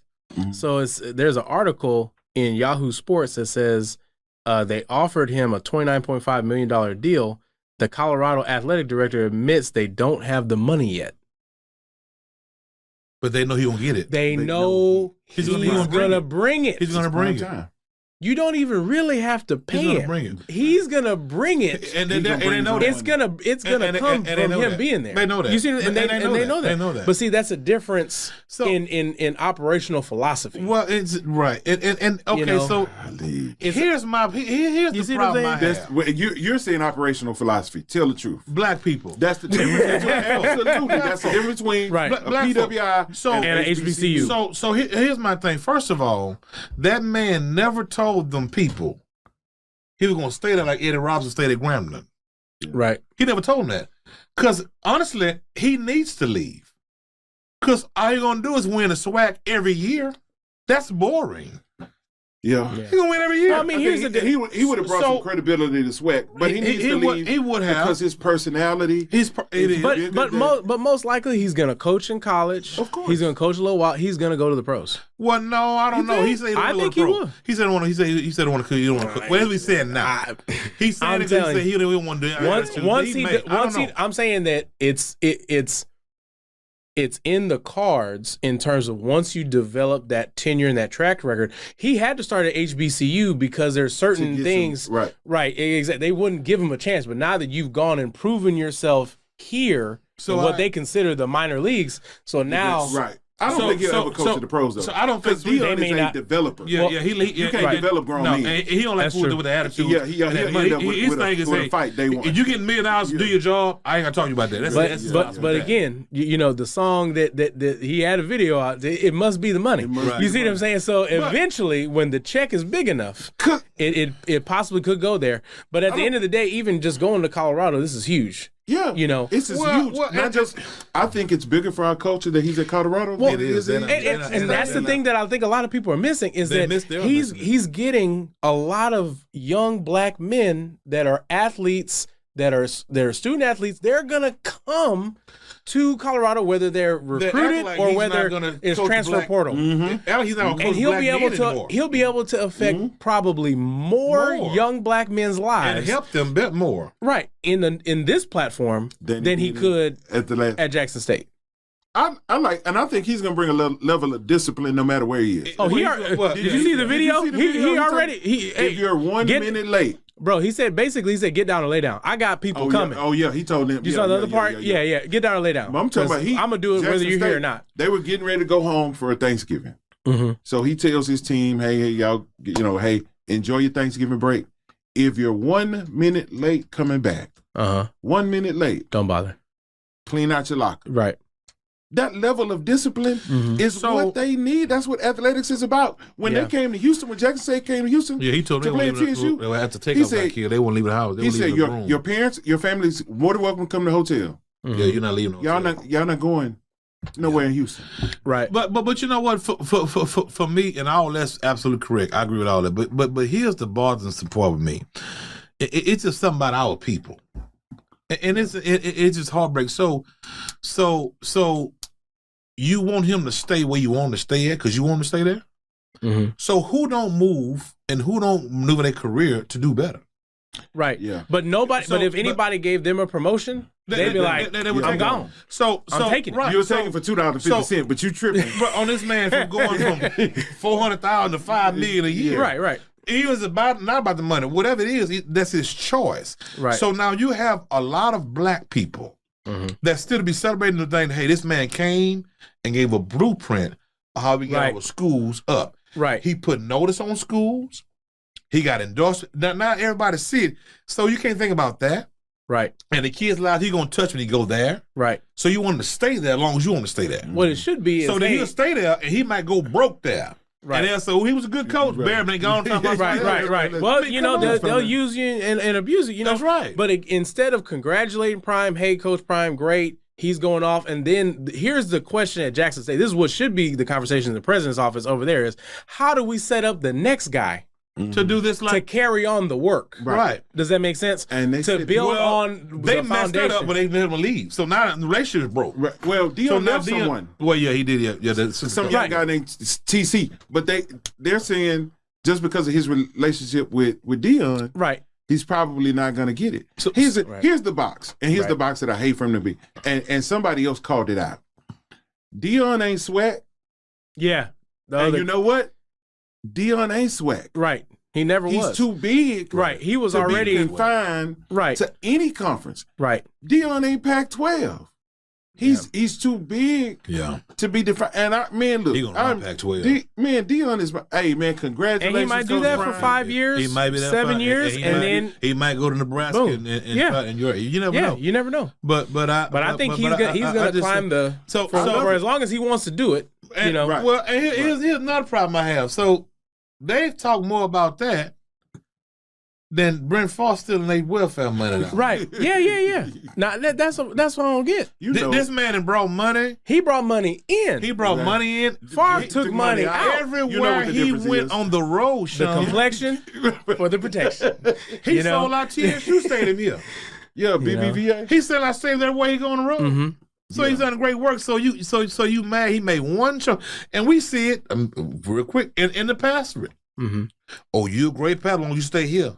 Mm-hmm. And you go somewhere else. Then the Lord called me to pastor. Mm-hmm. Where I do it is up to me. Where I do it is up to me and the Lord. Right. I'm just doing it to him. Yeah. He's a coach. Right. He gonna help kids wherever he go. Mm-hmm. Yeah. But we so stuck in what we want as a people that we don't look the bigger picture, man. It's like keeps us in the box as a culture of people. Yeah. Hey, congratulations, Coach Me Prime. too. Congratulations. And everybody that's calling him a sellout. Mm-hmm. Hey, man, this Coach Prime, you need a chaplain. Hey, they need a chaplain. Right, exactly. I'm coming to Colorado. You know, they're calling him a sellout. They wish they had an out to be sold. They wish they had something of value. They ain't selling out. They wish they had something of value that somebody. He's a sellout. But that doesn't make him, just because he went from HBCU to PWI. Because here's the deal: they cashed the black PWI graduates' money at Howard University, Morehouse. Mm-hmm. When Robert Smith paid off all them loans. Absolutely. And he graduated from, I think it was Kid Cornell. At my church got a he went to Cornell? I think he went to Cornell. Who's that? This is Robert Smith. He's like a tech billionaire. Oh, yeah, I black remember billionaire. Yeah, from in Atlanta. Yeah, a kid in my church, Sister Newsom. Oh, okay. Her grandson. Okay. He was down there. Everything paid off. Man, I don't. You see what I'm saying? They cashed that check. That's our knock, though. So that's some black people stuff. Mm-hmm. When we mad at somebody, when they're a sellout. They're a sellout. They're Uncle Tom. All that disrespectful. Right. And let's just be honest. Mm-hmm. Who wants to go to Jackson, Mississippi, man? Stay there forever. I mean, I'm not being funny, but you got the bad water down there, and brown water, and he giving the salary away. You saying it's not the land of milk and honey? Papa don't know what on there in 300 miles. Not the land of milk and honey. So, and they didn't even do well in protecting him. His locker was getting broken into. Yeah, car was getting broken into. Yeah, his locker. Yeah, they stole a watch of somebody's locker when he first got down there. Mm-hmm. At the school? At the school. Yeah. See, I mean, so, okay. So you want to, I mean, come on, you got to give people something. I mean, come on, something he losing money and giving money away. Yeah, yeah. Give him something to work with. Come on, give him something to work with, man. Come on. Yeah. Coach Prime is not a sellout. Black people need to be. No, man. My hat's off to him. I always liked it. I remember he was kind of Florida State. Yeah. I remember when he was in college.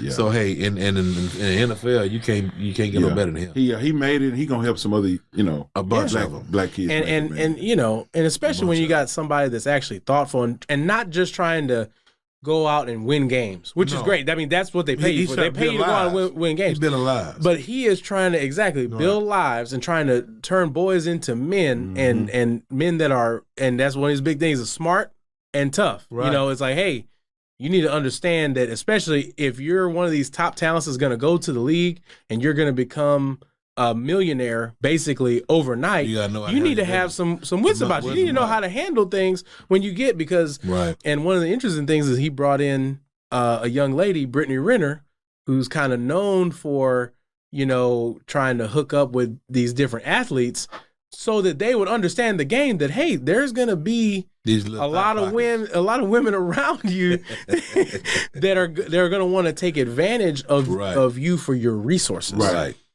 And I'm showing you the game. Here's one of the masters of this game. And she gave up and said, hey, look, I would do this, I would do that, and I would talk to this guy in this city, and I'll talk to that guy in that city, and da-da-da-da. Don't think you're special. I mean, she gave them all the game. Wow. And Prime invited her to come talk to them so they could understand what lies ahead. It's a game. Somebody should do that for Deshaun Watson. That's another segment. Yeah. a whole nother show. I don't. Yeah, maybe needs to go take a few classes in Colorado. Yeah. He Pick up. He needs to sit in the back of the class. Call Coach Prime. Coach Prime, can I just sit in the back? Let me audit this practice. Right. The thing, continue to learn. Right. All of us we can do is pray that he have longevity. Yeah. And pray the Lord give him strength to do all he can to help these young kids, black or white. Yeah. I'm happy for him, man. And I wish I'd go meet him. I'm happy for him. I'm definitely covering him and believe in prayer too. I'm happy for him. So last night, Raphael Warnock won a very close runoff election. Says a lot about our country. That's horrible. Yeah. Does him winning, you think it gives any implications of things to come, or was it just a win? No, it definitely gives some implications in terms of the Democrats expand their margin in the Senate. So now the Joe Manchins and the cinemas are less of a problem. Right. Does that make sense? Right. Because one what was that song? One monkey don't stop no show. That's what just played for Dion. Right, exactly. But one monkey has been stopping the show. Yeah. You know, somebody I remember. I think it was Trevor Noah. He did the press dinner. They do like a journalist gala. I forgot exactly what it's called. Right. But he said it's good to see the most powerful man in Washington. Good to see you, Joe Manchin. You know, and so and Mr. President, good to see you as well. Right. You know, and so because he could block all that, all kinds of stuff that the Democrats wanted to do, just because like, well, I'm not convinced. So now if you have 50 plus the tiebreaker with Kamala, then even if one monkey does get out of line, we still got this vote. Right. So that's a big implication in terms of the Senate there. And then also, I think that just the repudiation of you can't just insert famous name here, insert celebrity that we're going to put.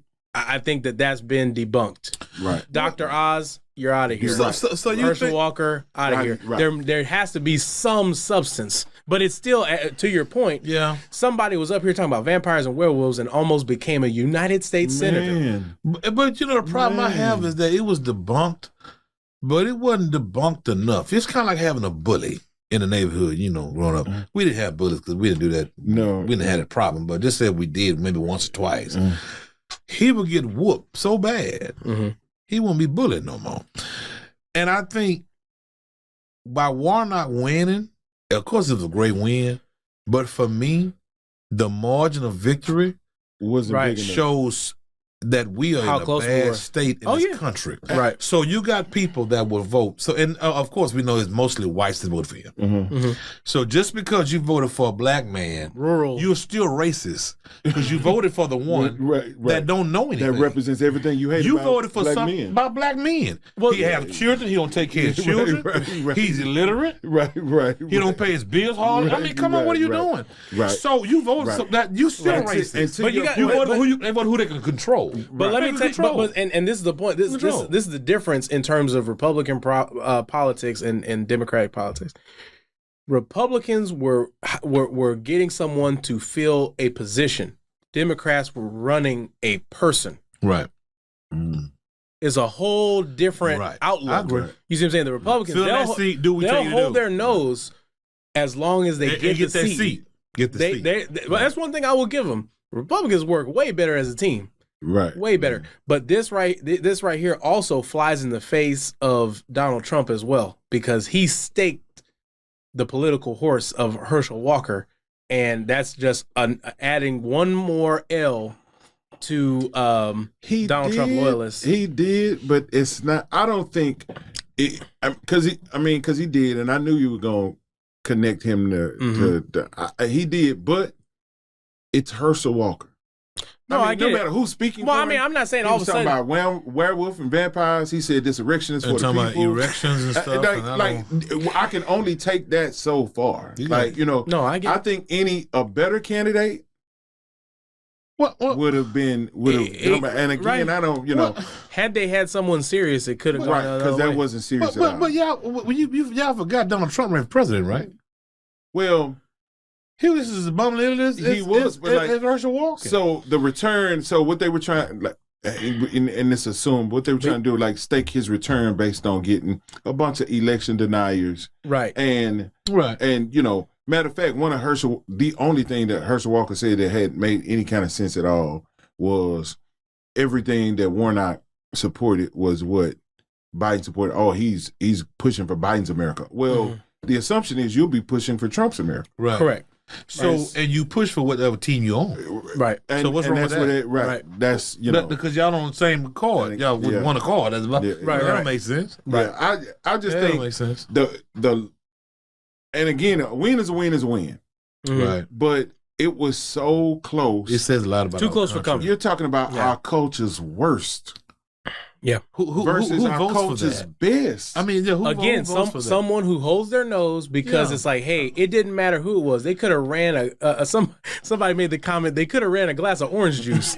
It doesn't matter. A head of lettuce. Right. It doesn't matter as long as they got that orange juice or that head of lettuce to vote with the Republican Party line. That's all that matters. So, okay. So would you say then if that's all they care about, then you can't truly care about this country? I think they care about their best interests. I don't think. I mean, their best, not the country's and it could be on the other side too. I don't even know that Democrats necessarily care about what's in the best interest of the country as much as what's in the best interest of their party, and that's what's wrong with the two-party system. And we're seeing it over and over again. And again, I'm a Democrat, and Warnock is the best candidate. Yeah, he is. Period. But it's like Uvalde. How did that count a Republican? And your kids and they sat there and let all of the Hispanic children get killed at school. So I mean, somewhere there's something that's very wrong. So some of it is wedge issues. So you got people that are voting less based on what's good for them economically. They're voting on what they feel is their principle in terms of pro-life or principles in terms of immigration or whatever the case may be. So it's more about principle than a person. Right. So they're voting more along that line, even though it doesn't make any sense. So just because the guy, if I'm against abortion, and if he's against it too, he's against abortion, but he may have all this other stuff I don't like. Because he's against that. He with me on that. I'm voting because that one thing. I don't even because that's too vague. I mean, if we're really talking about principle, so you vote Herschel Walker because he's in a party that says we're against abortion, even though we know knowledge now that he didn't have that he paid for him. Right. Like what? Like it just doesn't make again because we're the. He's against him now. Right. He's for him in practice, but against him in principle. Right. Or in the words of Dave Chappelle, his stance on abortion depends entirely on who he gets pregnant. Right. So then it'd be like, then it depends. You got the right to keep him? I got the right not to take him. Right. And so, but, two things. Number one is that the main concern of any elected official is getting reelected. Mm-hmm. So you're basically starting out knowing, so like Warnock's got 6 years. And so he knows in 3 years he's going to have to start preparing. Yeah. And now we got to get back on the on-ramp to the campaign and do it again. To start over. Does that make sense? There's no way Herschel Walker would have won another term. Probably no, of course not. But why do you even present a candidate? That's what I'm saying. Like, if the number one goal is to get reelected, he wasn't going to. But this is where we're missing. They want to get that seat though. For now, we're missing statesmen. We used to have. I feel like it seems like, and maybe I'm just being nostalgic, but it seems like we used to have statesmen, politicians that could work across the aisle, and guys like John McCain, right? That could be respected no matter what party. And here's the deal: you may not like him, but you can at least respect a guy like Mitt Romney, right? The guy has at least common sense. We can agree that 2 + 2 = 4, right? And my deal is like, if we can't agree, if you're sitting across the table with somebody and y'all can't agree that 2 + 2 = 4, that up is up and down is down, if y'all can't agree on these basic, y'all don't agree on objective reality. Y'all live in different worlds. And so I feel like we've gotten so far away with that with the Marjorie Taylor Greens and also the AOCs, because it's both sides have these extremes. But what happens is you got 7% extreme over here, 7% extreme over here, and those two extremes of the party take up 80% of what's talked about in the media. Right. But if you remove that, 85% of the country are reasonable human beings. Right. We can if we just kind of push a little more to the middle, then we could have some compromise and get some things done. But see, that's not what's desired. That's too much like right. No. Like I don't know. That's too much like right. When McCain was running against Obama for something. Remember when he stopped the lady? Yeah. He was like, hey. No. He's a good man. But yeah, see, right. That's not. That would not happen now. No, because could you imagine Ted Cruz, his opponent, saying he's a terrorist or he's this, and he'd be like, yeah right. Because that's what's desired, and that's why I keep saying, because Trump is playing a part. I don't know how he feels, really, but he's playing a part. He doesn't. He's trying to stay out of jail right now. Right now. I'm just saying, even when he was on the political stage. He's trying to win so he's out of jail. He's trying to stave everything off just long enough so hopefully he can win the election and have 4 more years of protection. Right. He's trying to stay free. Right. Eating free world steak and shrimp. Yeah. Yeah. I mean, I get it. I'm just, even when he was in the height, he's playing a part. So you don't really know what he feels, but he was feeding into the desires of America. Oh yeah, he fueled it, disrespecting each other, and of course, out of just even in his own party, he told Ted Cruz. He said Ted Cruz's wife killed somebody or something. No, he said his dad killed somebody. His wife's ugly. That's all. I'm gonna tell you, it's feeding into the. Now he licks his guy's boots. Could you imagine? No way. I mean, I'm just saying, man. It's feeding to the desires of America. So I don't. He said his dad killed JFK. It's like what? Like how'd you Ted Cruz? Yeah, he said Ted Cruz, daddy, your daddy killed JFK, and your wife was ugly. And I love a good joke. Yeah. And your wife is what? He said yeah, your wife was ugly. I heard she models for Alpo. It's like, you know what? That's and I'm like, but then watch this. But then him and Ted Cruz love him. Yeah, he still do. Oh, now yeah. Because they licking the boots. They ride out. They ride together. Yeah, I tell you that we gonna go. Thank you for joining us. Look, you brought up Trump. His speaking of, his company's got nailed. In addition to him saying that he wants to void the Constitution, who says stuff like this? Well, because he wants to be a dictator. But of course, yeah. When he went to North Korea, he fell in love with with his buddy over there, and like, Putin, man, that's why he liked Putin. That's why I like Putin too. Putin, yeah. Oh man, I wish I had it like you had it. He came back and was like, hey, they had a parade with tanks coming through the streets. He came back to Washington D.C. Hey, how long would it take to set that up over here? That's when they had the Bible upside down. No, that was before then. They was like, no, we're not doing that. We're not doing. Yeah, he wanted like a military parade for him. Yeah. Because he saw that in North Korea with Here's Kim the messed up thing, and here's where I'm scared. As an African American man in Houston, Texas, here's where I'm scared. There's a white guy that stays in nobody knows Texas that is saying, yeah. Well, and what he capitalized on, he buying tanks because understand that in another generation or two, the United States will no longer be a white majority nation. Of course. Yeah, that's a sobering reality for some people that are Caucasian, and that's why the Republican Party, and that's why they know it's coming. There's nothing you can do about it. Want to have children. So what they're trying to do now is, how can we seize the levers of power now in order to set ourselves up to where those things won't matter?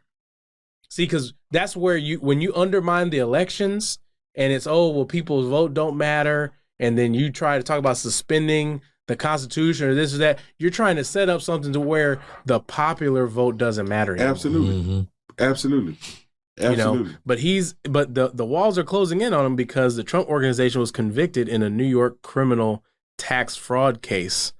So I mean, they're knocking down all the lower level people. I'm not excited. I think they're taking their time because they want to make sure they got it all the way right. I'm not excited. They're zeroing in. They get one shot. They get one shot. I agree. You get one shot, and they got to take him out for his tax. For 7 years now.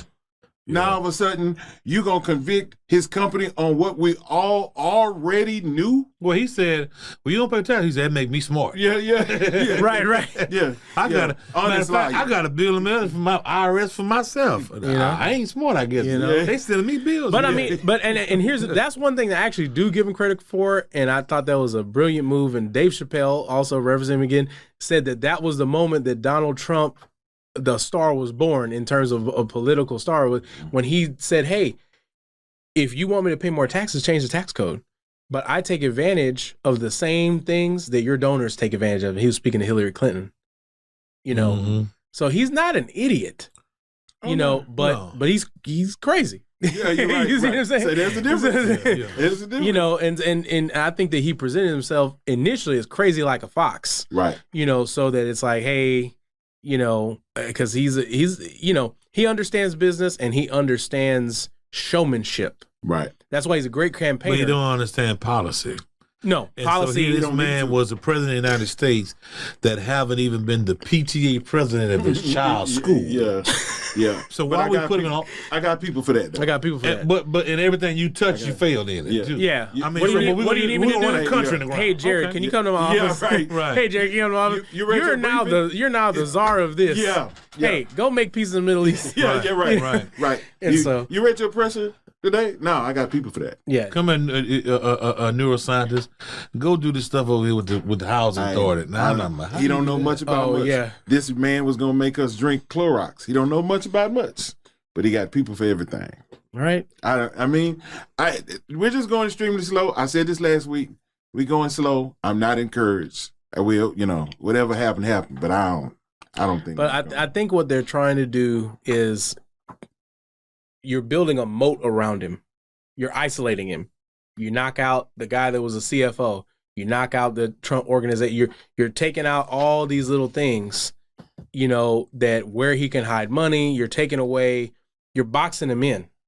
And then when it's like, look, in addition to what we have on you for this specific charge for January 6th and for taking classified documents out of the White House to Mar-a-Lago, look at all the, the great cloud of witnesses, that we have. Look at all surrounding you is incontrovertible. And I can't wait to see this special prosecutor in action because he sounds like the legal John Wick. Yeah. This guy, Jack Smith. Yeah. They got this guy. He's used to prosecuting war criminals, and they brought him in to deal with Trump's case. Baba Yaga. Yeah, and so I'm telling you, man. We'll see. War criminal. He's a bad boy. If you look at a picture of him, this dude's serious. Okay. What's his name again? I missed that. Jack Smith. That name sounds. Think of the name. Doesn't that sound like Clear Present Danger? Jack Ryan. You know what I'm saying? Jack Reacher. Right. Exactly. That sounds like somebody that could jack you up. Yeah. Jack Smith. Ooh. Yeah. So I mean, they're bringing out because Merrick Garland, he's trying to distance himself because he's an Obama appointee. So obviously the first thing Trump would be like, it's a political hit job. This guy was appointed by Obama. And he's so to neutralize that. Even when Obama was president, he was just very disrespectful. He's playing a part. Well, yeah, he's a character. But I'm just saying, he's talking about the man that wasn't born here, his birth certificate, and all that kind of stuff. He's playing a part. And it's just, it's just sad how the country reacted to that. Because a lot of people believe and feel the same way he feel, and it have come, and even now, which I don't have no just you can just tell how stuff you have or where you at. And how folks look like, well, what's that? Right. Why are you in that? What you doing in that? Mm-hmm. Or that? I mean, so what he brought to the country, he gave people a liberty. They're bold now. They just speak it. It wasn't sad that he said it. It was sad how people responded to it. Mm-hmm. We just live in that country where we love to hate. Mm-hmm. So give us an opportunity, and we gon', And we counsel the play hate is ball. Hate. Yeah, it's so it's hate everywhere. So, listen, you got anything special coming up? Anything going on with church? Anything you want to shout out? No, I don't think. No, nothing special. We pretty much shut down. Y'all do anything at Good Shepherd? You want to shout out? You got anything? We have, our Christmas service on Christmas Day. Oh, yeah. Christmas program. so on and so forth. Yeah. Yeah. We it'll be then aired by then, but we're doing a holiday luncheon. Luncheon. Yeah. Okay. Yeah. I actually do that. And it will have aired, but I do want to, recognize my pastor's anniversary. That is, so we're celebrating next Sunday. That's right. Yeah, how many years is it? 32. 32 Pastoral? years. 32 years pastoral. Oh, wow. Cool. Yeah, and Pastor Paul Cannings is going to come and celebrate with us. Okay. So that's going to be this coming Sunday. So this is probably going to air. No, I don't think so. No, he's still at it. Well, you got this. When is Pastor Skinner's. Next Sunday? Sunday. This Sunday? Yeah. Okay. Yeah, and also Damon Wilkins is also on the same day celebrating his pastoral anniversary. Okay. I think that's year one. Yeah. Where is he at for Reverend Damon Wilkins? I can't think of the area of Houston. It's south side. It's on Janetta. Yeah. What's they call the area something? The name of the area. Yeah, because he highlights it. Pilgrim Rest. Because he always mentions it. Damien's my boy, man. He's another bright spot in preaching. Man. What you call too? Virgins Past too. I think last month, Pastor Bell, Ricky Bell too. Yeah, Ricky Bell, and prayers and always covering Pastor Bell. Yeah, Pastor Bell. That's my big brother. Who's sick, man. I've been rocking and laughing with Bell. He's been a stalwart in our community for a long time, man. Solid dude, guy. Man. Yeah, solid great dude. preacher too. Solid dude. So we're covering Pastor Bell and believe in prayer too, and then congratulations to Wilkins, man. Wilkins is my guy, man. Yeah, man. And then also to Pastor Skinner. I got a cash app Wilkins $1 and Skinner $32. I'm just playing, y'all. I'm gonna get shout out to my girl Stephanie Skinner. That's my girl. Really? Yeah. That's my classmate. Yeah, we went to Norwood together, man. Stephanie. Yeah, that's my girl. Now. Yeah. Listen, thank you for joining us today. Again, thank Pastor Collins for hanging out with us. Man. Thank you for having me. I enjoyed it, man. Yeah, we can't afford to give him nothing, but I'm gonna go get him a ham and cheese sandwich. I'm gonna eat it. Thank y'all for the opportunity. Absolutely. This is our pleasure, platform, man. Praying y'all blessings on everything y'all got going. This is a great platform, man. So proud of y'all, man. Thank you, man. Proud of y'all. We'll keep grinding out. Listen, until we can be with you guys again next week. Again, watch over each other, pray for each other. All we have is each other. And until we're blessed to join you guys on next week, grace and peace.